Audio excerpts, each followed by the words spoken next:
얘들아 오늘 저기 스코틀랜드까지 나가질란지 아니면 스코틀랜드 절반이라도 해야지 다음 주에 다음 강의 때 다 할 수 있으니까. 그래. 자 지금 13페이지입니다. 엘리자베스 1세 통치대입니다.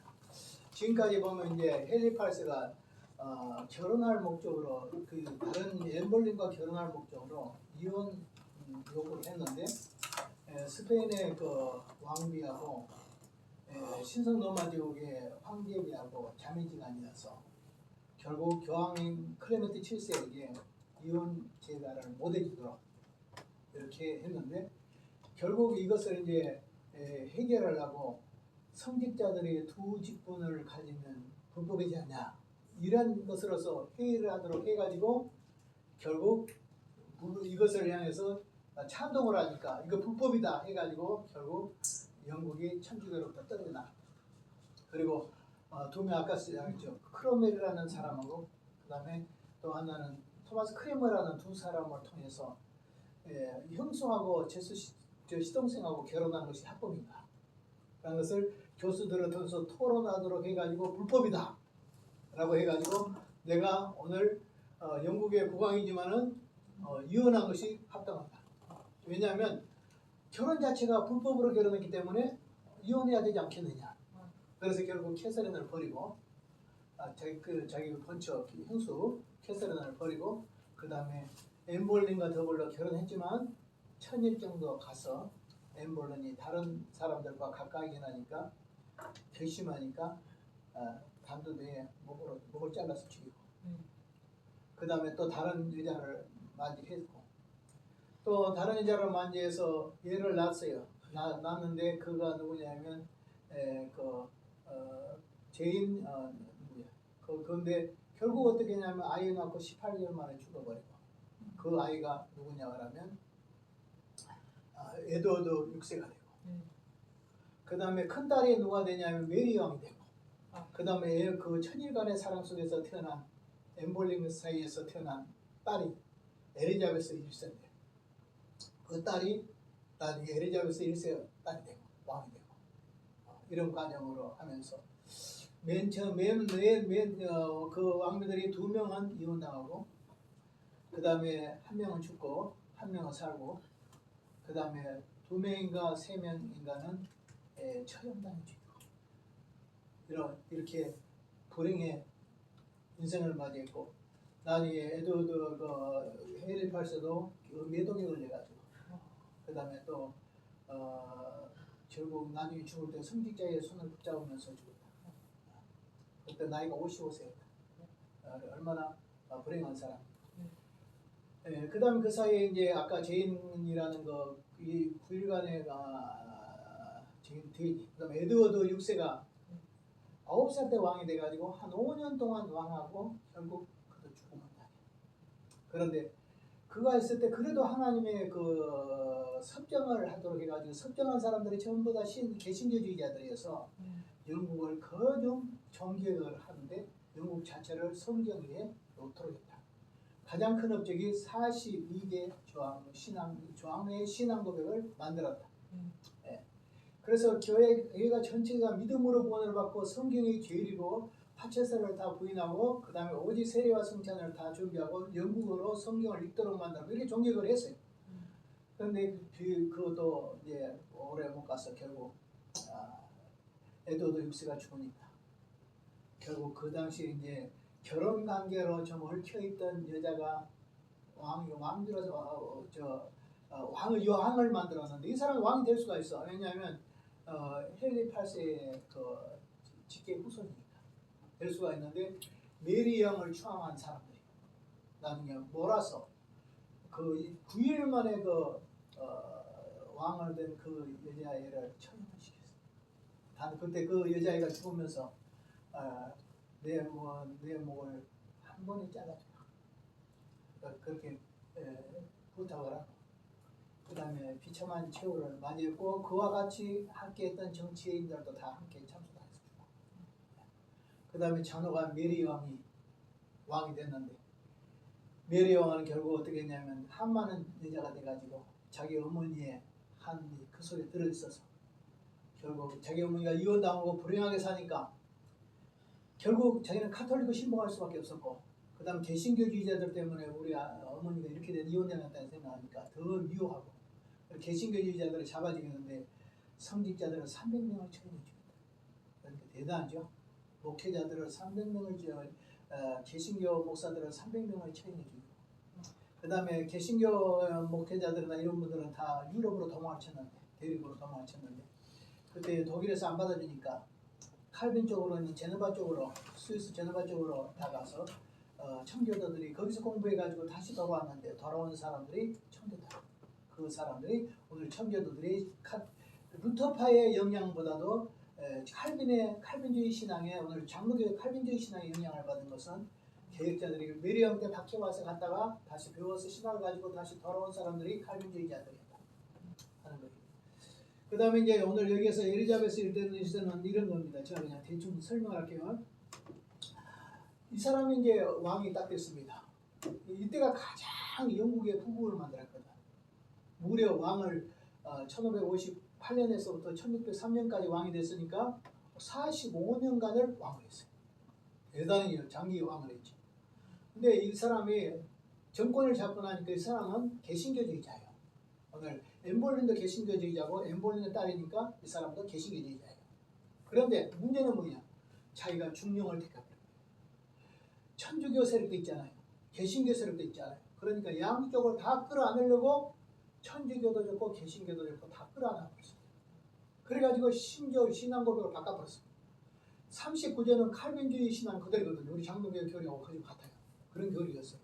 그런데 이 사람이 어떻게 했냐면 천주교 교리의 그 미사의 그 의식들 있죠. 이런 의식들을 가서 일부를 가져와 버렸어요. 그러니까 믹사를 시켰다. 그런 칼빈주의 신앙에서 빼버리고 일부는 빼고 거기다가 또 중립 자기들의 카톨릭적인 요소를 집어넣어가지고 42개정을 39개로 만들었어요. 그래서 이제 그때가 될 때 유럽에서 박해를 받던 피신했던 사람들이 야 엘리자베스가 왕이 됐대. 이런 개신교주의자가 아닌가? 프로테스탄트다. 우리는 돌아가면 이제 신앙의 자유를 누릴 수 있다 해가지고 다 돌아왔어. 그냥. 돌아와서 보니까 아니야. 그러면서 뭐라고 말하냐면 여왕이 교회 머리다. 여전히도 그래. 여왕의 머리 아니지 그리스도 머리잖아요.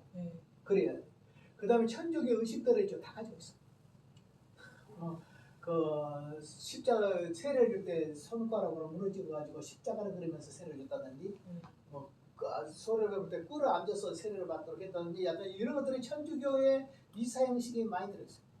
그러니까 반발하고 일어났어. 그 사람들이 청교도.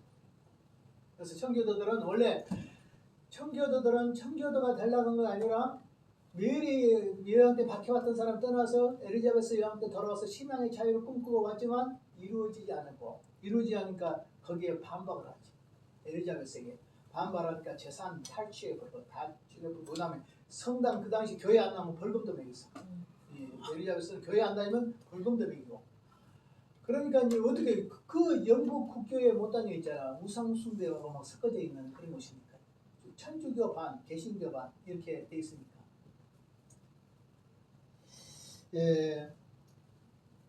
이런 가운데 이제 중용을 택한 결국 청교도들이 거기에서 수많은 박해를 받았다. 엘리자베스 여왕 때 아주 박해를 많이 받았어. 그래가지고 엘리자베스 여왕 때 박해를 받았는데 주로 재산을 압수해버리고, 그 다음에 반대한 사람들 검거 구금시키고, 그 다음에 반역자로 사형까지 처해버렸어. 그러니까 메리 여왕 때랑 똑같잖아. 신앙으로 살려고 하니까 또 어려움 또 왔어. 그래서 이제 결국 그가 예를 들어 말하면 교회에 한 번씩 교회 가야, 전 국민이 한 번씩 교회 가라. 안 가면 12펜스의 벌금을 내도록 이렇게 했어요. 그리고 그 교회 매주일 교회 나가라. 좋죠. 근데 우상숭배로 물들어 있는 교회 나가라. 이건 고역이잖아요. 그 다음에 14페이지로 가서 설교권도 제한되어 버렸어요. 엘리자베스 중령 정책을 반대한 청교도들은 로마 카톨릭의 맹목적인 숭배를 한 사제들이 1559년 수장령, 그 다음에 통일령, 그러니까 수장령이라서 여왕의 교회 머리야. 통일령, 아까 39개조가 아니라 42개조가 39개조를 만들어서 카톨릭적인 요소와 개신교 요소를 뒤섞어가지고 교회를 만든 그거 반대한다. 55페이지로 가요. 그래서 이거 천주교의 사세가 천주교가 똑같아. 또 어떤 면에서 의식과 이런 것에 너무 의식주의에 치우쳤어요. 그리고 성경을 또 모순이 있다고 이렇게 성경을. 그러니까 이제 이런 데 문제가 됐어요. 특별히 그 엘리자베스 여왕 때 성직자들이 입고 있는 옷 있죠? 가운. 오늘날 목사들 가운 많이 입잖아요. 그게 원래 안 좋아. 원래 카톨릭으로부터 나오면 그런 것들이다. 원래 개신교주의자들은 청교도 다 안 입었다고. 근데 요즘 나중에 개신교주의자 중에서도 전부 다 입어지냐. 원래는 성가대 가운이고 이런 것도 안 한다고 원래. 그리고 청교도들은 주일 성수회는 안 해. 그러니까 뭐 어버이 주일이니 뭐 무슨 주일이 많이 있잖아요. 이런 것들이. 뭐 교사 주일이니 스승의 주일이니 뭐 이런 날들이 많이 어린 주일이 있죠. 근데 이런 거 안 해. 그 사람들. 다 가장 주일날 성수 주일 성수 온전히.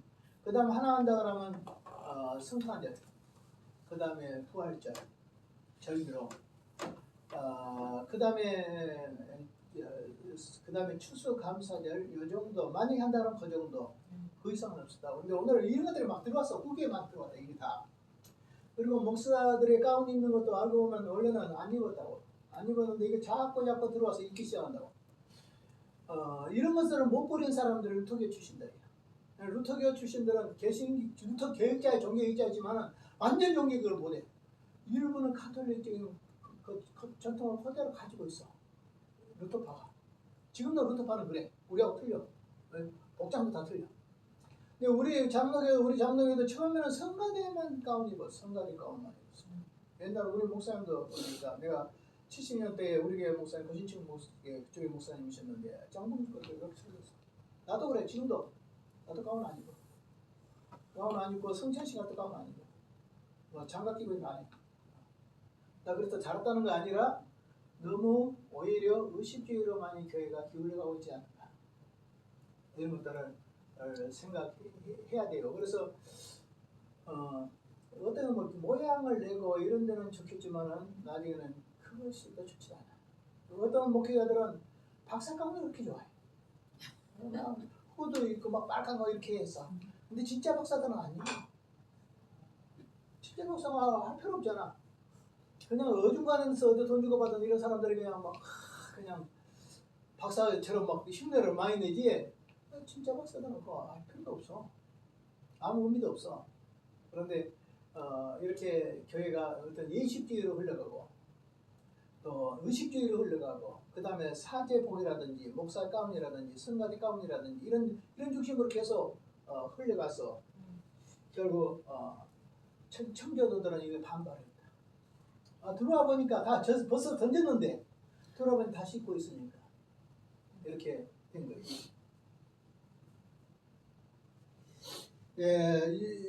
여전히 또 이들에 보니까 뭐이 되냐 그러면 자기들을 반대한 사람들에게 설교권을 주지 아니하고 청교도들에게 설교권을 주지 아니하고 그 다음에 다시 성경 매매가 성행하고 카톨릭 부패가 다시 들어오고 이런 것을 볼 때 오늘 성찬식에 무릎을 꿇게 해야 되고 그 다음에 제의 옷을 이렇게 입어야 되고 또 감독들에 대해서 고문에 서명하도록 하고 청교도들은 이제 너무 힘들어서 결국 영국을 떠났다. 이렇게 박해를 쭉 하다가 엘리자베스가 죽고 난 뒤에 한 680년쯤 돼서 엘리자베스가 죽고 나서 한 70년 좀 더 지나서 이제 박해가 하다니까 청교도들이 다 떠나버렸어요. 영국에서 떠나버리고 나니까 뭐라고 했냐 그러면 이제 청교도들은 영국이 없다. 다 떠나버렸다. 그 뒤에 이런 말이 있어. 국교도와 비국교도. 그런 말 들어봤나요? 국교도는 앵글리칸 처치에 성공해. 그러니까 국교도고. 그다음 비국교도는 성을 앵글리칸 처치에 들지 않은 교회들. 이렇게 해서 국교도와 비국교도로 나뉩니다. 그러나 청교도들은 1680년대에 가서 끝나. 그때까지가 엄청난 박해를 하니까 다 떠나버렸어. 떠나버리니까 이제 청교도를 다 떠났다. 그러니까 청교도 없다. 그러면서 어떻게 했냐면 이제 교회는 둘로 나눠진다. 하나는 국교와 하나는 비국교도로 나눠지고 청교도들은 어디로 갔냐? 유럽으로 흩어져 버리고 그 다음에 이 많은 무리들은 어디로 갔냐면 아메리카로 갔어. 오늘 미국으로 갔다.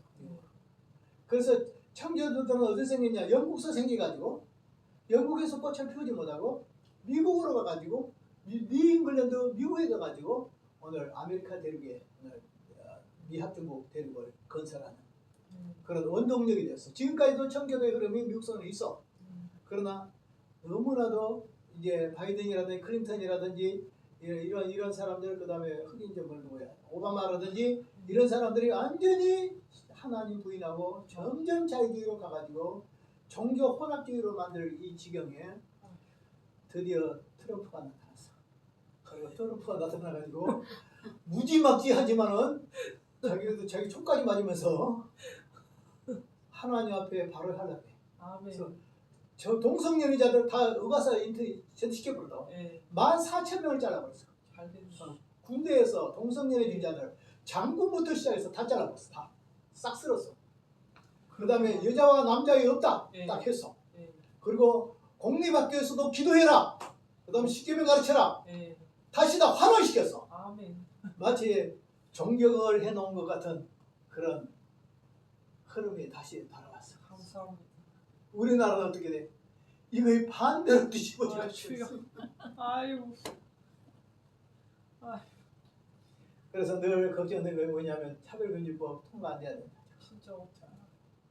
낙태법 폐지도 했는데 그것도 다시 낙태법 폐지가 안 되고 종속돼야 된다. 그리고 이 차별금지법 하면 그냥 성차별만 있는 거 아니라 많은 문제가 생깁니다. 왜냐하면 목사의 설교도 누가 듣고 와서 거스린다는 국가인권위 제소하면 다 걸려들고 목사하고 국가 고소한 사람은 빠져버려요. 국가하고 싸워. 그럼 국가하고 교회하고 싸우면 국가가 이기지. 그렇죠. 그래가지고 결국 비참한 최후를 영국이 맞이했는데 전도도 못하고 천당 간다 말도 못해. 돌아가면 전도도 못해. 심지어 어느 정도냐면 동성연애가 판치니까 어떻게 했냐면 군대 가면 지금도 동성연애 하면은 1년 이하의 징역을 형을 살든지 벌금을 해.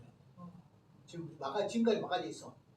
근데 열어버리면 어떻게 되냐? 우리 자식들이나 우리 손자들이나 다 동성연애 아무리 교회에서 가르쳐도 가면 동성연애자가 다 돼가지고 나올 것이고. 그 다음에 거리에서 전도 못해. 거리에 전도하면 예수 믿으라고 천당 간다 그러면 안 돼. 예수도 믿고 불교도 믿고 다 믿으십시오. 다 믿는 대로 천당 갈 것입니다. 이렇게 전해야 되는데 이런 설교를 어떻게 해야 되고 어떻게 해야 되냐. 옛날에 클린턴 트럼프 있을 때 앞에 1차 집권할 때는 이랬다고. 아무리 차별금지법이 있다 할지라도 교회 안에서 목사의 설교는 예지역이다. 목사는 교회 안에서 성경대로 설교할 수 있다. 이 정도 얘기했다고. 그러나 그것도 동성연애자 결혼식을 했는데 차례 안 해줬다고. 나는 예수 믿기 때문에 동성연애 반대하기 때문에 주례보다도 케이크 같은 거라든지 이런 거 이거 파는데 안 해줬다고 고소를 해가지고 그 벌금이 몇 억이 나와가지고 결국 가게가 문 닫았다고 그러는 거예요. 이런 일들이 당해야 돼. 근데 문제는 이렇게 돼도 몰라. 어떤 사람들은 이렇게 돼도 여전히 이런 일을 해. 아무리 말해도 못 알아듣는 거야.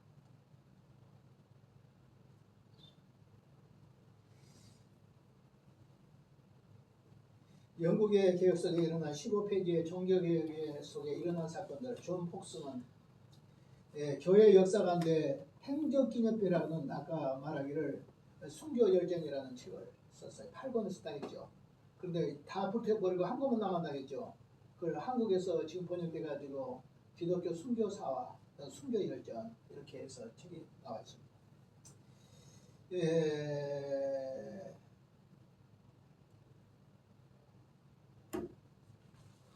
그 다음에 16페이지로 가서 보면 영국에 급진적 청교도들이 나왔어요. 과격주의자들고 이런데 정통주의 청교도들은 틀려요. 16페이지 보면 특별히 여기 보니까 마플랜닛 논쟁이 일어났는데 엘리자베스 종교 정책에 반대해서 일어난 논쟁이에요. 캔터버리 감독 위트기프트가 강제로 시행한 이 제도로서 생겨난 것이에요. 이 사람들은 나중에는 결국 거기에서 나온 사람들이 있는데 브라운파라고 했어요. 성경도 보면 브라운파, 분리주의자 이런 사람들이 있어요. 가격주의자들. 일반 청교도들은 좀 틀려. 이 사람들이 결국 매니플라워를 타고 미국의 청교도들의 이야기를 하죠. 제일 처음에 신앙의 자유를 찾아서 그 사람들이 분리주의자들. 그 사람들은 청교도들의 원청통주의자들이 아니에요. 그 사람들. 그리고 이제 그때가 1620년도예요. 그리고 이제 그 뒤에 계속 이제 나가요. 그때 여기는 누구냐면 제임스 왕 때입니다. 영국 제임스 왕 때에 왕이 이렇게 말했어. 너희 청교도들에게 신앙의 자유를 주겠다. 뉴잉글랜드로 가라. 영국에서 하다 이제 힘들게 하니까. 그럼 뉴잉글랜드 가면 너희 살 수 있는 책임을 다 신앙의 자유를 보장해줄게. 그럴 때 청교도들이 배를 타고 수없이 넘어. 때로는 막 11대의 배를 타고 이렇게 간다고. 때로는 1000명씩 떠내고 한 2000명씩 막 떠나 이렇게 배로 하루씩 떠나. 그래가서 지금 현재 미국을 만들었어요. 근데 그때도 보면 청교도들의 숫자는 몇 명이나 되냐면 예를 들어 한 20%도 안 돼요. 전부 뭐 마약한 사람들, 그 다음에 타종교주의자들, 그 다음에 도박한 사람들, 또 뭐 굉장히 뭐 야망이 많은 사람 이런 사람들 갔어. 근데 그 불신자의 지긋지긋한 불신자들의 속에서도 청교도들은 오늘 미국을 만들었어. 그리고 학교 자체를 신앙을 기독교로 화시켰어. 그 사람 복음으로 점령을 했어. 물론 거기에 비극도 있지. 비극도 있지만은 그들의 수고의 결과로 오늘날 신앙의 자유가 주어졌고. 그런데 오늘날은 미국은 다시 청교도의 신앙을 쳐버려. 그리고 세상으로 다시 돌아가다 한없이. 그러면서 이제 16페이지에 보면 프리머스의 회중교회들이 세워졌다 했어. 회중파는 1576년 리차드 피치리의 지도 아래서 생긴 것인데 엘리자베스 화해 정책에 따르는 영국 국교의 그 개혁을 만족하지 못해가지고 청교도들은 칼빈주의를 고수했지만 회중파는 칼빈주의를 떠나서 유니테리안적인 그런 신앙을 가졌어요. 그래서 청교도라고 다 칼빈주의자가 아니고 유니테리안들이 있어요. 잘못된 사람들. 이런 사람들도 있고 칼빈처럼 오늘 교회관이 이렇게 우리하고 똑같은 사람도 있지만 회중교회가 아니야. 청교도는 많이 회중교회가 아니라서 교회의 권한이 회중한테 있다. 여러분 교회의 권한이 회중한테 있다 그러면 좋을까요? 안 좋을까요? 이거 겁난 겁니다. 만약에 목사가 했다면 그건 교황교회라든지 감리교회가 버려요. 목사가 좌우지해 버리면 성도들이 좌우지하면 목사는 교회 성도들한테 끌려다닙니다. 그 목사가 성도들한테 끌려다니면 얼마나 비참한 건지 아세요? 그러면 교회가 시끄럽습니다. 굉장히 좋지 않아요. 교인들이 목사 머리 위에서 목사를 좌우지하려면 되겠습니까? 회중교회도 완전한 건 아니에요. 가장 정치적으로는 장로교가 교회에서 뽑아진 장로와 노예나 총회에서 파송된 오늘 목사와 더불어서 당회를 이루어서 교회를 해가는 것이 가장 바람직스러운 길인데 이게 쉽지 않아요. 이거 이상적으로는 장로교가 가장 좋지만 장로교 되다 보면 교회가 진짜 잘못하면 회중교회로 가버려요. 장로들의 실권이 너무 강해버리면 대부분 장로들의 실권이 들어가만히 있어요. 목사는 한 명이고 장로는 여러 명이니까. 그러다 보면 장로들이 교회를 좌우지하는 교회가 되면 나중에 회중교회가 되어버려요. 그래서 목사가 장로의 교회에 끌려다녀요. 반대로 목사가 교회를 잡고 당회를 다 좌우지하고 하면 목회자로 나가는데 그것도 잘못돼요. 그건 바로 감독주의로 가고. 그러니까 장로주의가 굉장히 이상적에도 불구하고 장로주의의 실현을 교회에서 참 실현하기 어렵다 하는 것을 알 수가 있겠습니다. 그리고 이제 맨 나중에 17페이지로 가면 누가 나오죠? 17페이지로 가니까 이제 장로주의 청교도가 나오죠. 이 사람이 토마스 카트라이트라는 사람. 이 사람이 바로 영국의 교회 안에서 장로교의 신앙을 뿌리박도록 한 사람입니다. 예, 장로교의 장로교의 청교도 아버지라고 불려요. 이 사람이 카트라이트예요. 1569년 카트라이트는 34세에 캠브리지 대학에서 명성 있는 신학 교수가 됐어요. 그러면서 그는 사도행전을 강의하면서 오늘 교회의 정치에 대해서 잘못된 것을 발견했어요. 그러면서 성경에서 말하는 각 지역에서의 교회에서의 장로들의 지도를 받으면서 자율성 있는 정치 제도를 원했어요. 그래서 국가의 간섭을 받지 않고 국가의 간섭을 받지 않는 교회 정치 형태, 장로 제도라는 것을 했어요. 그래서 장로와 목사가 교회를 다스려 나가는 것. 국가의 왕이 다스려 나간다든지 군주가 다스린다든지 교황이 다스린다든지 감독이 다스린다든지 그렇지 않으면 회중이 다스린 것이 아니라 오늘 교회에는 목사와 교인들에 의해서 뽑아진 장로와 더불어서 교회를 다스려 나가는 정치가 가장 바른 정치다라는 이 장로주의 정치를 주장한 사람이 바로 오늘 여기 청교도이면서 바로 여기 토마스 카트라이트. 그는 감독을 통한 국가의 지배는 왕권에서는 없어서는 안 될 것을 호소한 거로 엘리자베스 여러 가지의 그 주권 침해를 주장하게 됐어요. 1571년 캠브리지 대학에서 그는 파직됐습니다. 결국 그리고 체포되었어요. 그리고 대륙으로 도피했습니다. 그는 용어를 정리하면 그는 개혁신학, 그 다음에 개혁신학, 그 다음에 칼빈주의, 장로교 이런 것들이 다 뭐이냐 그러면 칼빈주의 사상입니다. 이러한 사상을 뿌리내리게 한 사람이 토마스 카트라이트다. 이 사람은 장로교 선교도들이고 특별히 영국 안에서 장로교의 뿌리를 내린 그런 사람입니다. 이렇게 될 수가 있겠습니다. 이제 후반에 쭉 올라가면 이제 결국 이제 청교도들이 좀 한 17세기로 내려가면 웨스트민스터 회의가 있어. 그 회의에서 결국 의회군하고 왕정파하고 싸운데 왕정파가 의회군한테 져. 그리고 의회군이 국회를 나라를 장악해. 그리고 그 웨스트민스터 거기에서 회의가 열리는데 한 7년 동안 회의를 해요. 그 가운데 5, 6가지가 결정이 돼. 그때 약 미국의 영국에서는 한 얼마쯤 되냐면 한 120명 정도 신학자들과 그 다음에 그 국회의원들과 이런 사람들, 그 다음에 스코틀랜드에서 8명 이런 사람들에서 전부 다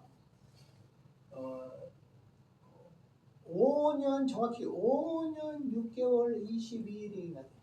그 횟수로는 1063회를 하루에 한 5시간 정도.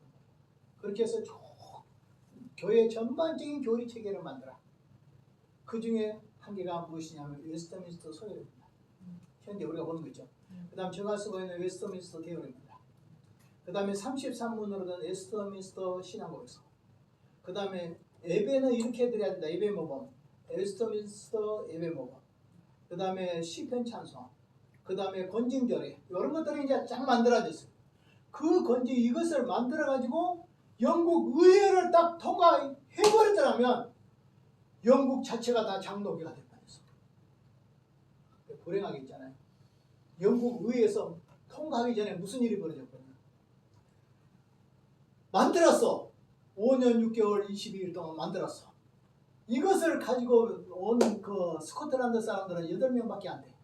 그 사람들은 이것을 가지고 스코틀랜드로 가. 그래가지고 국회에서 통과시켜버려. 그래가지고 만들어지긴 어디서 만들어졌는데 런던의 웨스트민스터 사원에서 만들어졌는데 시행은 어디서 돼버려? 스코틀랜드에 가서 시행돼가지고 스코틀랜드가 장로교가 돼버려. 근데 불행하게 영국에서는 장로교가 못해. 왜? 의회파가 놓쳐버려요. 의회파의 지도자가 아까 크레멀 있죠. 크레멀은 이거 올리브 크레멀이에요. 아까 그 사람은 토마스 크레멀이고, 올리브 크레멀이라는 사람이 정권을 잡아서 한가하고 너무너무 신앙대로 해보려고 하면서도 또 이 사람이 장로교는 은근히 비판을 하면서 침례교적인 그런 것들을 요소를 강조해요. 그러면서 나중에 어떻게 되냐 그러면 너무 청결을 원해. 그러니까 술집 다 없애버려. 다 없애버려. 전부 없애요. 그러고 나니까 사람들이 반발이 생길까 안 생길까? 생겨. 그래 청결 그 사람들이 정권을 몇 년 잡았어. 그런데 너무 엄하게 잡으니까 이 사람들이 반발이 또 일어나. 왜? 차라리 왕정이 다 낫다. 반발이 일어나. 그래가지고 그 찰스 1세라는 그 아버지가 크롬멜에 의해서 죽어. 왕이 죽어. 그 다음 그의 아들은 프랑스로 도망가. 프랑스로 도망갔는데 지금 어떻게 했냐면 이제 크롬멜이 하다 백성들 그러니까 왕이 와서 해라. 근데 조건을 했어. 말 잘 들어. 순종 잘해. 그러면 우리가 잘 모시게 왕으로 했는데 이놈이 바로 파리스가 찰스 2세야. 딱 돌아오자마자 올리버 크레멀 목 잘라놨어. 어떻게 안 되나?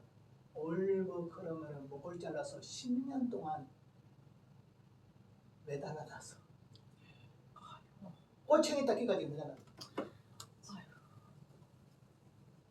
얼마나 아까 했죠. 선한 정치는 오늘 못 간다 했죠. 어머, 아까 에드워드 같은 사람도 좀 한 20년쯤 살았으면 얼마나 좋겠어. 그냥 한 5년 살고 죽었거든. 크롬멜 정권도 너무 세게 하니까 어떤 면서 좀 온건한 정치도 필요해. 너무나 더 세게 하면 나중에 튕겨버려. 크롬멜은 너무 세게 했어. 그런 나머지 왕정이 다시 복구가 돼버리고 왕정의 하늘 품은 찰스 2세가 영국에 들어서 왕권을 잡은 뒤에 크롬멜을 죽이고 크롬멜을 목을 잘라서 꼬챙이 닦아가지고 10년 동안 매달아. 얼마나 비참한 거 아시죠? 우리가 역사를 공부해보면 역사는 똑같아. 오늘날도 권세를 잡아야 살아. 그러니까 사람들이 어떻게 했어? 죽으나 사나 권세를 잡으려고 할 때 안 잡으면 죽겠지. 죽은 날 같이 죽어 안 죽어? 같이 이거 패거리 같은 다 죽어. 그쪽에 패거리들은 다 죽어. 잡으면 못 잡은 사람들은 다 죽어. 이거 역사는 옛날 가지고 똑같아. 그 가운데 종교학자들이 얼마나 많이 희생을 되고 또 그랬는가. 우리는 또 나라를 위해서 얼마나 기도를 해야 되는가. 또 교회가 어떻게 해야지 가장 지혜롭게 해나갈 수 있는가. 이런 것들을 생각할 수 있겠습니다. 그래서 오늘 영국의 종교학은 이렇게 마치겠습니다. 결국 보면 딱 정해져 있다. 누구다? 시작은 헨리 8세다. 그 속에서 왕비들로 인해서 개신교 사상이 뿌리를 좀씩 박아 나가다가 결국 나라를 기독교로 완전히 돌이키는 일을 누가 했냐? 에드워드 6세가 9살 때 왕이 돼가지고 나라를 다스릴지 모를 때 그 사람들이 섭정하는 사람들이 바로 누구냐면 개신교주의자 프로테스탄트 이들이 해서 한 6년 동안 해서 42개의 조항이라는 신앙 고백을 만들고 다 체제를 바꿔 기독교적으로 돌려놨는데 그 왕이 몇 년 만에 죽어? 5년 만에 결혼도 못하고 죽어. 그리고 나니까 누가 왔냐? 피해 여왕 메리가 왔어. 메리가 와서 완전히 다 쓸어버렸어. 그래서 그 안에 목회자들이나 있는 사람들은 교회를 버려두고 다 떠났어. 다음에 루터 쪽에서 안 받아주니까 루터주의자들이 안 받으니까 칼빈주의 쪽으로 가가지고 스위스 쪽으로 가가지고 거기서 제노바의 시당의 영향을 먹어가지고 그 사람들이 청교도들을 다 빼놨어. 칼빈주의 청교도들을 뺐어. 그러니까 보면 상당히 보면 어떤 안 되는 것도 축복이지. 그렇죠. 안 되는 것도.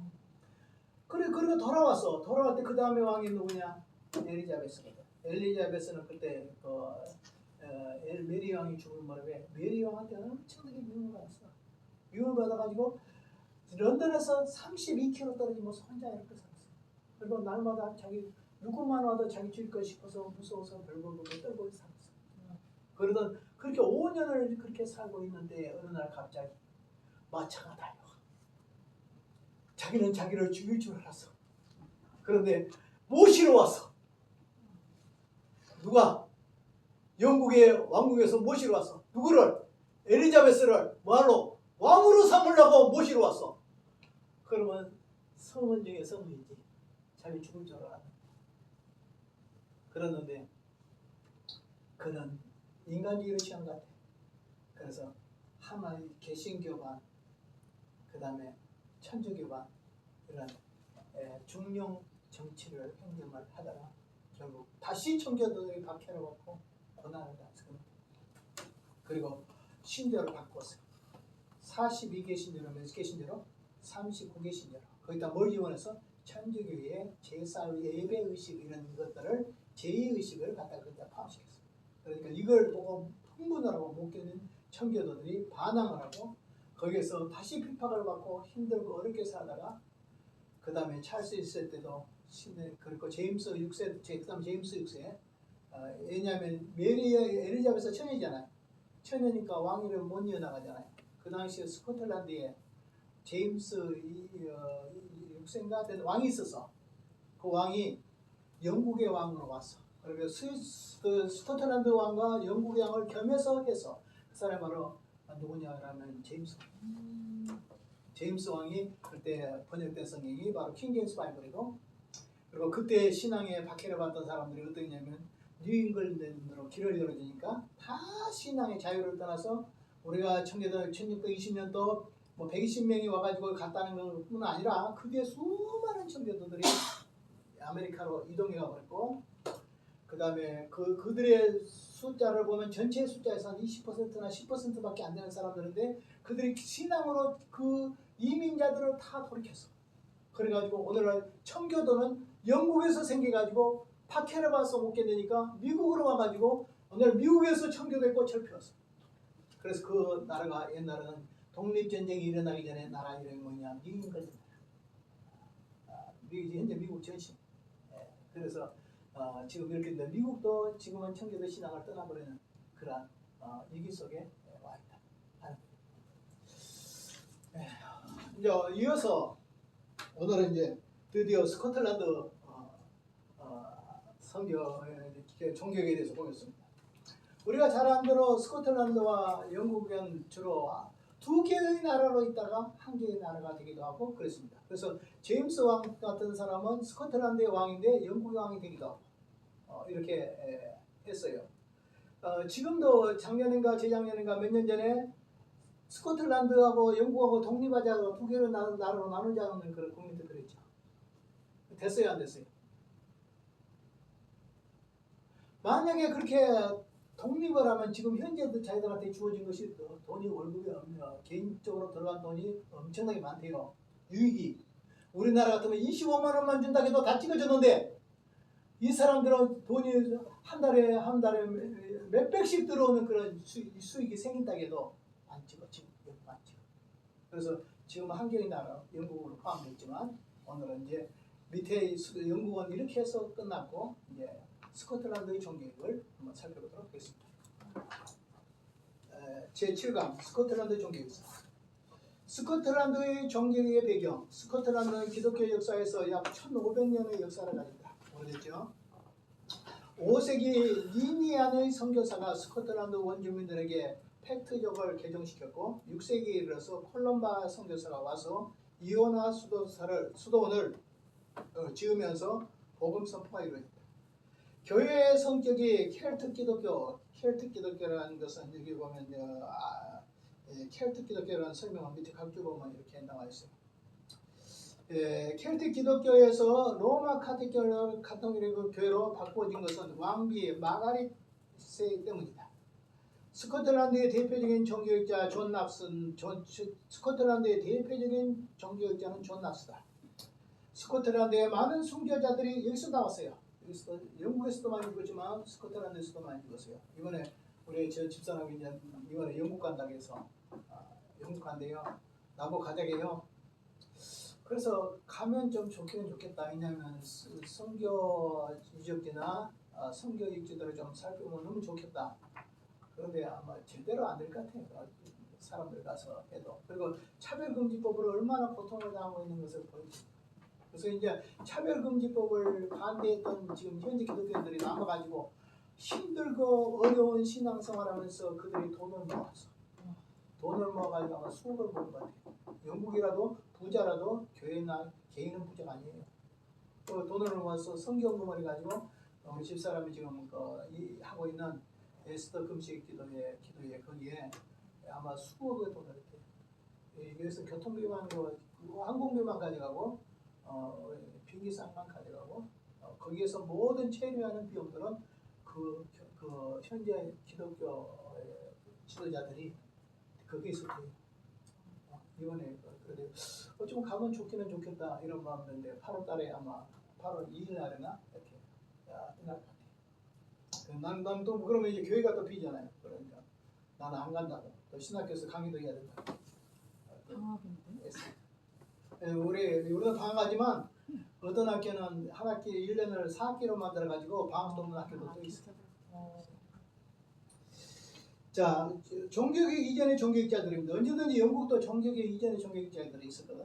그처럼 오늘 스코틀랜드도 종교개혁 이전의 종교개혁자들이 있어요. 프랑스도 마찬가지고. 제일 먼저는 제임스 레스비입니다. 1604년경입니다. 1406년, 1406년경이니까 종교개혁 훨씬 이전이죠. 100년 이상 이전이죠. 롤라드 후회라는 것은 위클리프를 따르는 종교개혁 이전의 종교개혁자 영국의 위클리프의 신앙을 따르는 사람들인데 이 사람들이 교황 제도를 반대하고 교황은 그리스도의 대리자가 아니고 오늘 사악한 사람이다 이렇게 한 거예요. 이 제임스 레스비가 롤라드 위클리프의 신앙을 따르는 롤라드 운동의 후계자들이다. 교황 제도를 반대하고 교황청은 그리스도의 대리자가 아니다. 교황은 그리스도의 대리자가 아니면 사악한 생활을 일수하는 자로 신랄하게 비난을 하면서 이단 정죄를 받았어요. 누가? 제임스 레스비가 언제? 1406년에 그리고 정확히 1407년에 오늘 피스에서 화형당해 죽었습니다. 종교개혁자도 이렇게 종교개혁이 일어나기까지 얼마나 많은 사람이 죽고 순교를 했는가. 오늘 여기 스코틀랜드 종교개혁에서도 제임스 레스비 같은 사람들도 루터가 종교하기 전 100년 전에 1406년에 7년에 그때 화형에 당해 죽었다. 교황청의 잘못된 비리를 폭로하고 교회의 머리는 그리스도지 교황이 아니다 라고 하다가 그 다음에 폴 크로웨 스코틀랜드 종교 재판을 통해서 두 번째 화형당했다. 그 당시에 종교 재판이 얼마나 무서운 거냐 그러면 사람을 죽일 때 화형을 많이 시켰고 그 다음에 화형을 시킬 때 그 몸에다 콜타를 바르고 기름 발라가지고 불이 잘 타도록 이렇게 하고 그 다음에 이렇게 횃불을 지져가지고 얼굴에다 찢어버리고 그 다음에 음부에 찢어버리고 이렇게 아주 악한 일을 했어요. 종교재판이 얼마나 천주교에서 악행을 한지 아세요? 아마 내 천주교는 아무리 사과해도 잘 못할 건데 이 종교재판으로서 죽은 수많은 사람들이 얼마나 많이 죽었는가. 그는 체코인 야누스의 제자라고. 그러니까 야누스는 종교개혁자, 영국의 종교개혁자 위클리프의 후예가 그 제자의 후예들이 바로 야누스예요. 야누스는 어디냐 그러면 오늘날로 말하면 체코 쪽이에요. 그래서 옛날에 보헤미아 그 출신들을 보헤미아 형제단, 모라비아 형제도들 이렇게도 이야기해요. 야누스의 제자로서 파리 대학교에서 석사학위를 받고 그다음 프라 대학교에서 교수를 지냈어요. 그는 스코틀랜드 선교사로 와서 미사가 미신으로 가득 찬 예배로 가르쳤어요. 그러니까 미사가 잘못됐다고 와서 가르쳤다 이 말이죠. 세인트 앤드로스 감독 헨리 위드로에게 미움을 받아가지고 자신의 담대한 변증을 하지만 결국 헨리 위드로의 감독의 미움을 받아서 정죄를 당하고 화형을 했습니다. 화형을 당한 순간에 마지막으로 사람들에게 말을 오늘 내뱉지 못하게 해서 어느 정도냐 하면 이 사람 크로이 이 사람을 입에다가 입에다 쇠로 공을 만들어가지고 동그란 공을 만들어서 입안에다가 집어넣어서 숨기할 때 말 못하게 한다. 무시무시하죠? 화형당하는 순간에 마지막까지 사람들에게 말을 내뱉지 못하게 하기 위해서 노수로 된 공물을 틀어막 이걸 공을 만들어 입을 틀어막 숨겨 화형을 당한 자리에서 그치. 이런 사람 참 드물죠. 보통 이제 화형당할 때는 뭐 그냥 이렇게 찬양하고 그냥 이렇게 놔둔 상태에서 열의 고통도 엄청나고 타 죽는 것도 대단한데 그 쇠를 갖다가 노수로 쇠로 만든 공을 입에다가 집어넣어가지고 말을 못하게 틀어막았다. 얼마나 그 순교자의 기도가 하나님 앞에 상달되겠어요? 안 되겠어요? 상달되지 않아요. 사람들한테 밀려서. 그러니까 바로 산 사람들은요 고난이 이렇게 다 전부 고난이잖아요. 바로 산 사람은 다 고난이야. 고난. 지금도 똑같아요. 지금도 바로 살려면 고난다. 예, 그래서 오늘 여기에서 제임스 레스비와 폴 크로워 같은 사람은 스코틀랜드 총교육에 총교육이 되기 전에 오늘 기독교의 씨앗을 뿌린 오늘 총교의 씨앗이다 하는 것.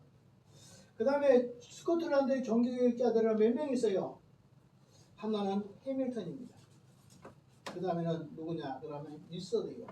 2페이지에 2페이지에 해밀턴. 두 번째는 누구예요? 3페이지에 리서드. 3페이지 중간에 리서드. 그 다음에 4페이지에 존 낙스. 그 다음에 그 다음에 8페이지에 멜빈. 요 사람들이 스코틀랜드의 종교학자다. 그러니까 쉽죠? 영국처럼 복잡하지 않죠?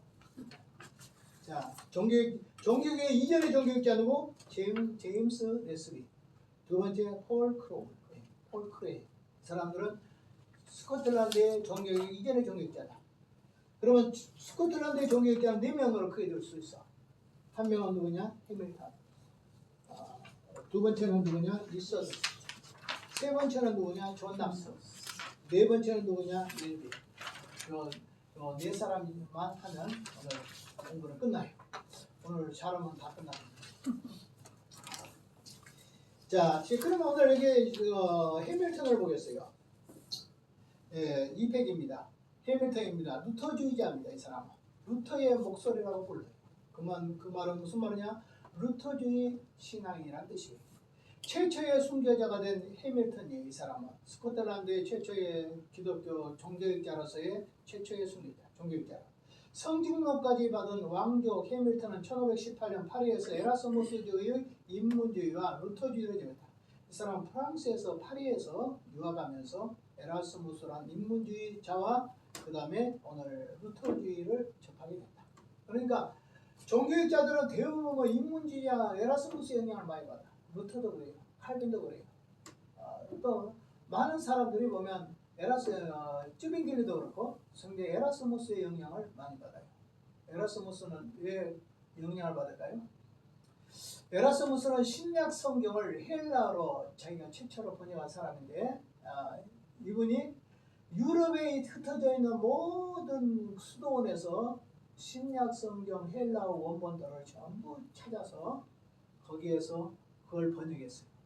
그러니까 그 당시에 성경 중에서 가장 성경적인 번역이 에라스무스가 번역한 그 성경이에요. 그리고 에라스무스의 번역한 성경을 가지고 천주교의 성경하고 딱 끼맞춰 봐봐. 그러면 잘못된 것이 싹 다 나와버려요. 그리고 천주교에서 교리 내용들 잘못된 거 다 나와. 천주교의 교황의 약속들 그 성경으로 그 성경의 자료 다 해가지고 나와. 그러므로 말미암아 뭐라고 말하냐면 종교학이란 이렇게 말해요. 에라스무스가 종교학이 알을 낳고 루터가 부활시킨다. 이 정도까지 하는 것이 에라스무스예요. 에라스무스 신약 성경은 이만큼 가치가 있어요. 그러니까 전부 에라스무스의 영향을 루터도 그렇고 칼빈도 그렇고 쯔빙겔리도 그렇고 오늘 여기에서 보니까 해밀턴도 오늘 에라스무스의 영향을 받았다. 이렇게 말하고 있습니다. 자, 1527년 비텐베르크에서 루터와 멜랑톤을 맡아. 멜랑톤은 루터의 제자예요. 해밀턴은 1529년 마르크 브루크 다마에 참석한 프란시스 람베르트의 영향을 받다. 에라스무스 여기 마르크 브루크 다마라는 것은 루터교와 쯔빙겔리 교가 17가지 신학 주제를 놓고 토론을 했어요. 토론 중에 그 다음에 한 가지가 틀려가지고 루터주의하고 결별이 왔죠. 성찬 문제로 결별이 왔다 했습니다. 이때 참여한 사람들이 바로 이 해밀턴이었다. 예. 해밀턴은 성찬의 결례 중에서 루터주의보다 누구를 받아들였다?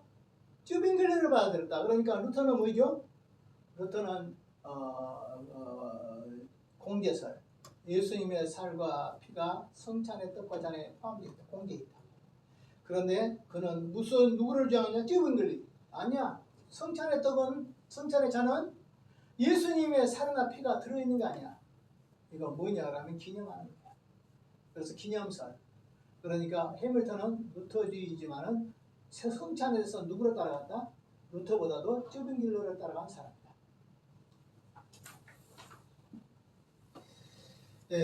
그 다음에 종교 계획자의 길을 해밀턴은 그의 스코틀랜드에서 23살의 나이로 돌아와서 킨카벨의 저택에서 살고 있는 한 젊은이를 개종시켰다. 그리고 미신과 진리에 숨겨있는 카톨릭을 날카롭게 비판했다. 그리고 그는 상류 계층의 저택을 방문하면서 친척들에게 전도했다. 낮에는 들판에서 일하고 쉬고 있는 사람들에게 복음을 전파했다. 최봉선 목사처럼. 당시 추기경이었던 데이비드 비트는 소환 명령을 내렸으나 응하지 않았다. 해밀턴은 토론이나 대화도 없이 2단으로 정지받았다. 아무 토론 없이 해도 2단 이렇게 잘랐어. 그러니까 바로 살라가니까 그냥 2단이 그냥 빠르게 버렸어요. 그렇다고 해서 2단 안 된 사람이 잘못 살아는 사람이다 그 말이 아니라 오늘은 바로 살기가 어렵다. 이런 뜻이죠. 제목 고해성사는 구원에 필수적이지 않다. 맞아 안 맞아? 맞잖아요. 고해성사는 구원에 필수적이 아니다. 이랬다고. 두 번째, 죄의 사명권을 구입하는 것은 참된 회개가 아니다. 셋째, 연옥은 없으며 거룩한 족장들은 그리스도의 고난 이전에 하늘에 계셨다. 맞아 없어. 연옥 없다.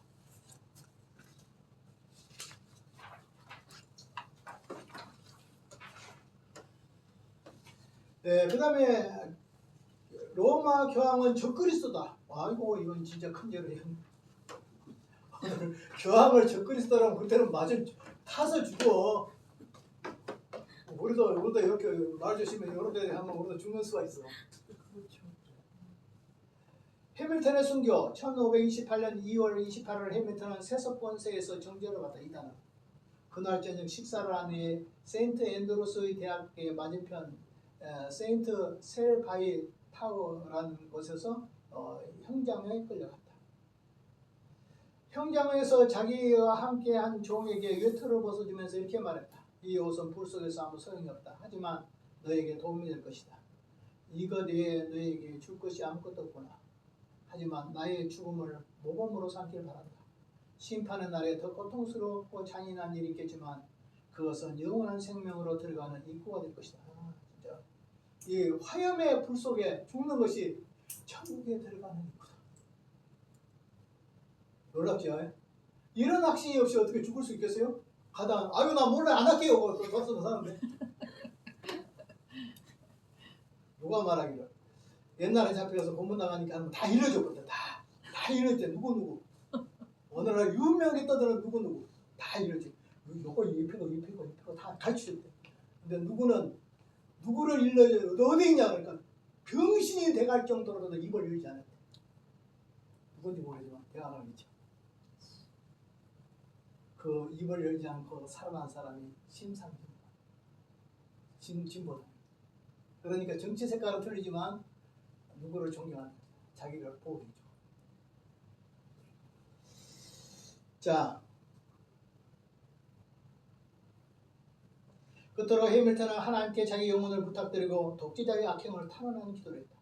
오 나의 아버지 나의 하나님이여 이 지역의 어두움을 거두소서. 언제까지 독재자들을 그냥 두고만 보시겠습니까? 그다음 한번 읽어봅시다. 시작. 오 나의 하나님이여 이 지역의 어둠을 거두소서. 언제까지 독재자를 그냥 그만두고 보시겠나이까. 탄원의 기도죠 진짜. 호석의 기도입니다. 어떻습니까? 오늘 순교자들의 그 기도서를 많이 읽었는데 그의 눈은 하늘을 향하였고 그의 몸은 화약이 뿌려졌다. 세상에 또 장작더미 곁에 놓아두고서 불을 붙였으나 타오르다가 그만 꺼지고 말았다. 화약이 덜 뿌려졌나 보지. 그의 손과 얼굴은 검게 타버렸다.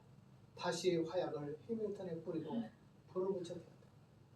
붙여 태웠는데 꺼졌어. 그러니까 다시 화약을 뿌려가지고 다시 불을 태웠어.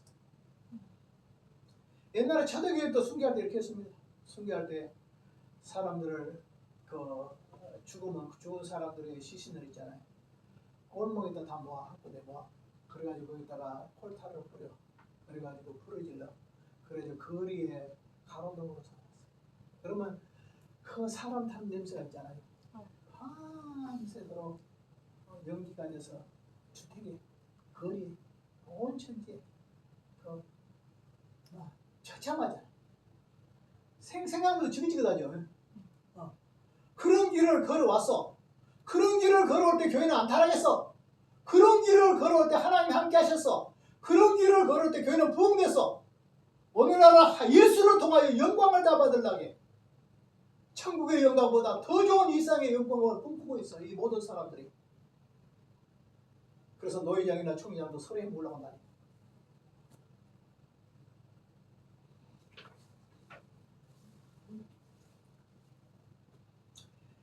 지금도 해밀턴이 순교한 그 바닥에는 그 이름의 약자가 새겨져 있고 그 벽에 붙어있는 돌에는 그의 얼굴이 새겨져 있다. 그 해밀턴이 순교한 자리에 이렇게 바닥에 그의 이름이 약자로 써져 있고 벽에는 그의 얼굴이 새겨져 있습니다.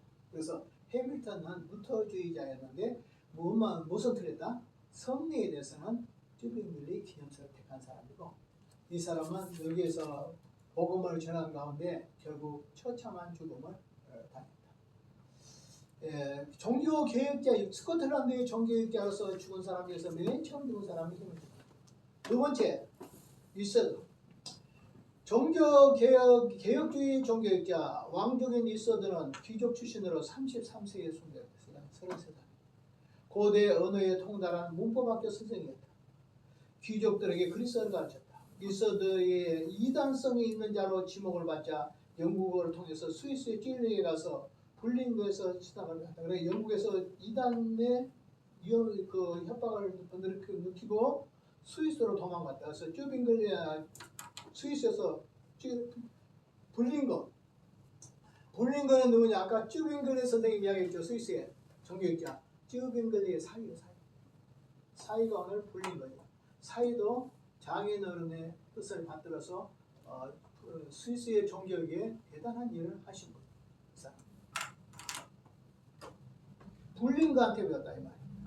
1536년 작성된 헬베틱 고백서. 헬베틱 고백서라는 것은 옛날에 스위스를 헬베틱이라고 했어요. 그러니까 우리가 헬베틱이 뭐야? 그러지 말고 헬베틱은 옛날에 스위스를 옛날에 부를 때 헬베틱이라고 했다. 그래서 헬베틱 고백서라는 것은 오늘 스위스 고백서다. 이거 신앙 고백서다. 개혁신학을 접하게 됐다. 그는 캠프리지 대학에서 잠시 가르쳤고 1543년 7월에 스코틀랜드에 돌아와서 많은 청중에게 로마서를 그 다음에 쭈빙글이나 칼빈처럼 강의했다. 그러니까 돌아와서 스코틀랜드에 돌아와서 종교개혁을 해나갔다. 특별히 성경을 가르쳤는데 그 중에서 로마서를 가르쳤다. 그러니까 언제든지 로마서는 한 사람을 바꾸는 역사가 있어요. 루터도 로마서. 그리고 요한 웨슬레도 로마서. 우리하고 신학 입장이 틀리지만 칼바르트 같은 사람도 로마서. 로마서는 모든 성경이라고 할 만큼 모든 진리의 진리라 할 만큼 그렇게 대단한 겁니다. 화형을 받은 순교자. 로마서 강요에 대한 청중의 반응을 보고 묵인할 수 없던 가톨릭 추기경과 세속군주들은 야포를 동원해서 청중들을 포위하고 위협을 가했다. 청중들은 이서드를 둘러서 싸고 성벽 밖으로 완전히 피해집니다.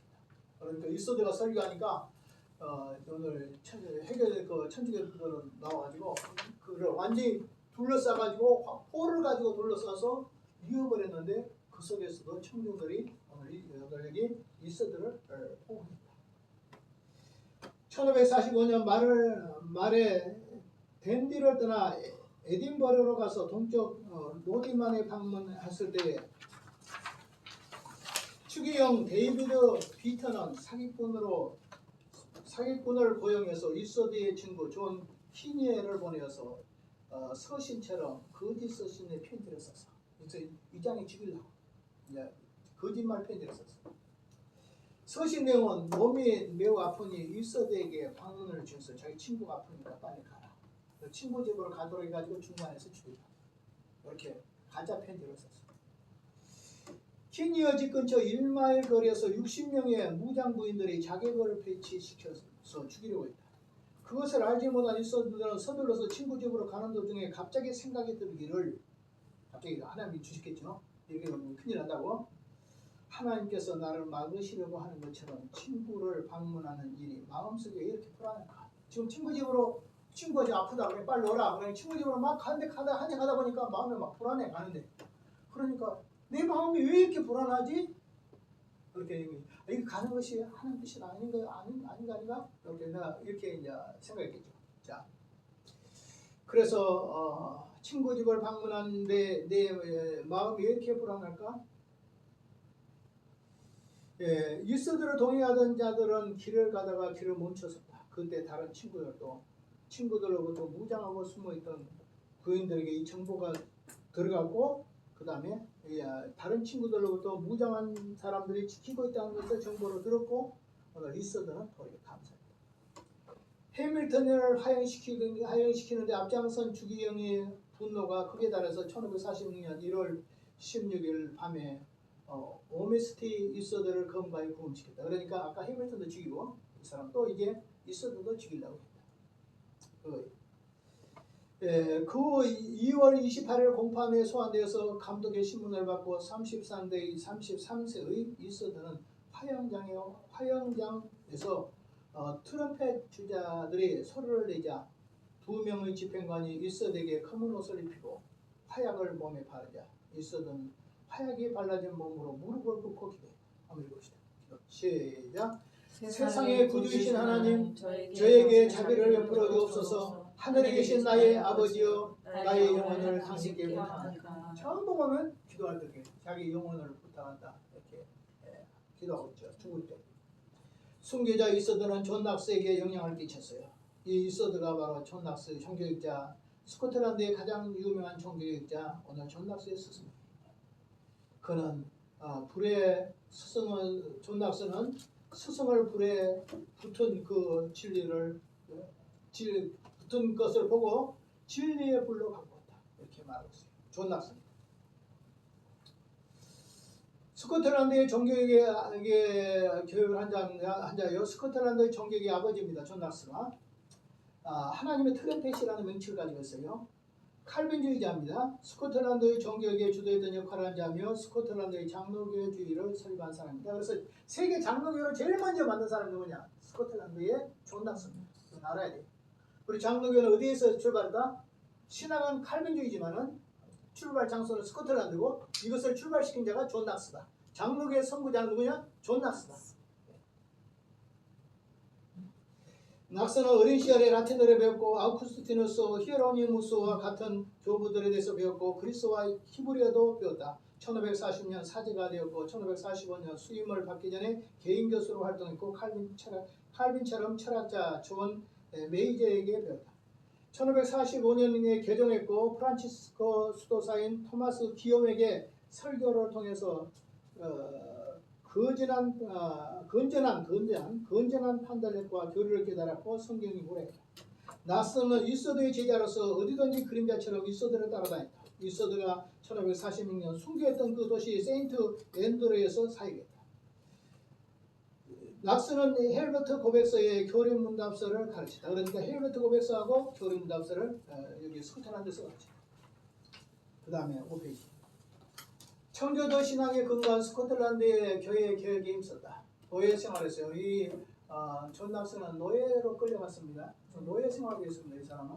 자, 낙스는 프랑스 군인 세인트 앤드루 성에서 프랑스 군인들의 공격을 받아가지고 피난민들과 함께 검거돼가지고 19개월간 프랑스 군함에서 노예 생활을 하면서 개혁신앙이 돈독했다. 아마 그때 그 노예 상선에서 배를 타고 있으면서도 프랑스의 종교계의 신앙이 그들에게 있었겠죠. 그런 영향을 받았다. 즈빙글레가 아인즈대에 추방을 당한 것처럼 칼빈이 제노바에 추방을 당한 것처럼 루터가 바르토브루크 성에서 이렇게 지내는 것처럼 1549년 영국의 간섭에 혐의해서 벗겨져 석방이 됐어요. 그때 19개월 동안 노예 생활을 하다가 자기가 석방됐다. 낙스의 명성을 들은 에드워드 6세 치세에서 토마스 크레먼, 아까 토마스 크레먼 나왔죠. 낙스를 영국 에드워드 6세인데 낙스를 영국으로 초청하여서 목회하도록 추천했다. 개혁주의 신앙에 접하고 개혁자가 돼. 1553년 에드워드 6세가 사망으로 피해 메리의 잔인한 악정을 하자 낙스는 제네바로 칼빈 곳으로 도피했다. 여기서 낙스는 여러 권의 책을 썼다. 칼빈과 제네바에 가서 그 책 중에 하나 이름이 상황망치기지. 읽어봅시다. 시작. 여인들의 소름 끼치는 통치에 반대하는 1차이다. 스토리 같죠. 이렇게 긴 책을 썼어요. 그때 누구냐 그러면 스코틀랜드도 여기 영국에도 메리 왕이 못한 메리 왕이 있었죠. 스코틀랜드도 못된 메리 왕이 있었어요. 메리 왕 두 명. 스코틀랜드 메리 왕이 이렇게 박해를 받았다 이 말. 1차 치리스는 주요 저자는 낙스였다. 그리고 장로제도를 만들었다. 이것은 칼빈이 작성한 교회법과 유사했다. 스코틀랜드의 왕 메리와 존 낙스, 나오죠 이 메리가. 이 메리 스튜어트는 1558년 프랑스의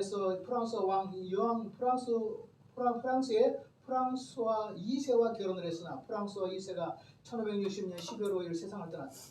1561년 8월 19일 스코틀랜드의 홀리우드 궁전으로 다시 돌아와서 프랑스에 있다. 낙스는 미망인이 된 메리 스튜어트가 해밀턴 가문과 결혼하게 해밀턴 가문이 아까 1차 순교당한 기독교가 종교육자잖아요. 그 가정과 결혼하기를 원했어요. 그러나 의붓 오빠인 제임스 스튜어트 경과 정을 통하고 비밀리 미사랑했다. 제임스 스튜어트는 그녀를 도와 프로테스탄트를 무력으로 주장했다. 메리 스튜어트와 낙스와 개인적으로 5번이나 만나서 고민을 했겠죠. 이렇게 하지 마라, 그렇게 하지 마라고 했겠죠. 여기에 유명한 말이 나오죠. 무슨 말인지 압니까? 메리 왕이 목사님들이 설교했죠. 메리 왕이 뭐라고 말하냐? 존 낙스의 기도는 10만 군대보다 더 무섭다라고 말을 한 사람이 바로 이 왕이요. 이 왕. 스튜어트 메리. 지금 5번이나 낙스하고 만났다 했잖아요. 낙스가 그 신앙의 자리를 국가적 중요한 인물로 자리를 잡았으니까 왕과 더불어서 독대를 했는데 5번이나 독대해도 그가 들어오지 않았다 이런 뜻이 되겠죠.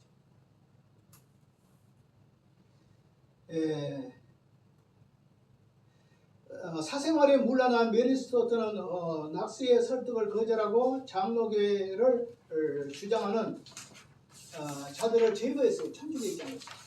로마 교황과 연락을 취할 정치권을 창의했어요. 그의 사촌 스튜어트 달리경과 더불어 결혼했어요. 달리의 사생활에 문란해지자 메리의 애인 데이비드 치리오를 죽였어요.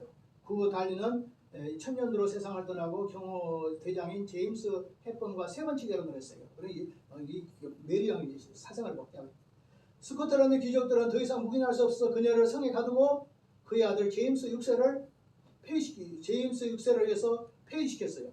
메리는 1568년 8월 달에 탈출해서 영국을 도주해가지고 그녀는 엘리자베스 1세로 영국으로 내려갔어. 그리고 그때 프랑스 왕 필리포 2세와 함께 제거하고 왕을 겨루는 음모를 하다가 도리어 메리한테 걸렸어. 그래서 이 사람들 어떻게 됐을까? 참수행을 당했어. 낙스의 말기에는 메리 왕과 결례한 낙스는 스코틀랜드에서 가장 큰 교회 에딘버러의 자일주 교회에서 목회를 했다. 매주 2번 설교했고 주중에 3번 설교했다.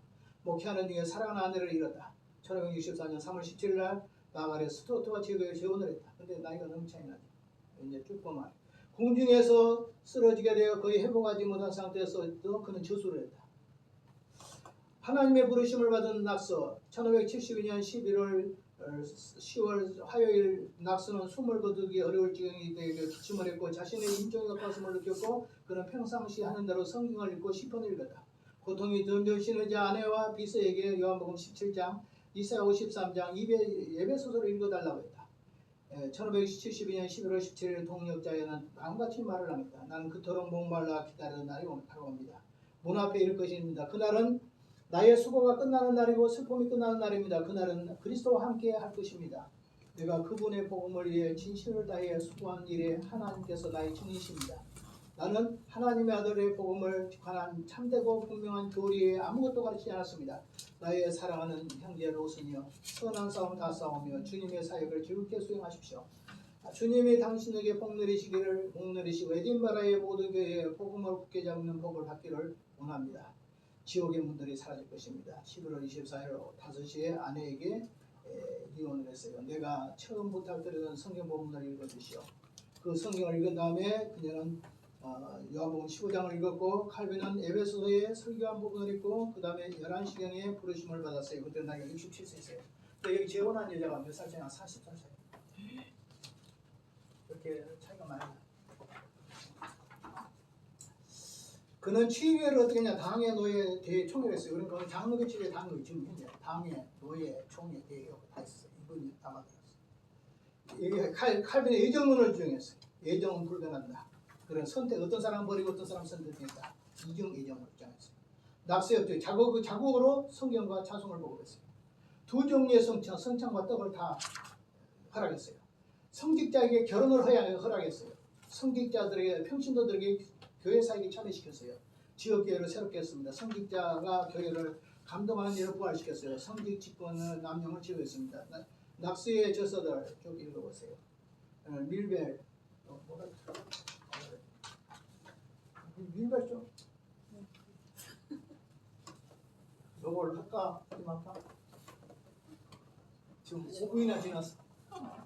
자, 요건 그러면 다음에 하면서 내가 빨리빨리 서둘러서 했기 때문에 다음에 한번 잠깐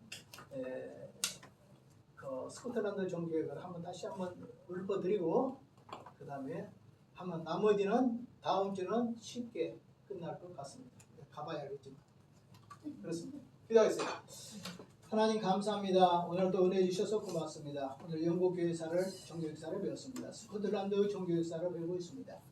그들이 어떻게 죽었는가, 어떻게 진리를 전했는가, 어떻게 고난을 당했는가, 어떻게 진리를 지키면서 무릎을 꿇지 않았는가. 그들에게 성령이 함께하지 않았다면 할 수 없는 것인 줄 믿습니다. 우리도 성령이 함께하여 주옵소서. 그래서 우리가 진리 앞에 무릎을 꿇고 비진리 앞에 무릎을 꿇지 않도록 도와주시옵소서. 예수님 이름으로 기도하옵나이다. 아멘. 하셨습니다.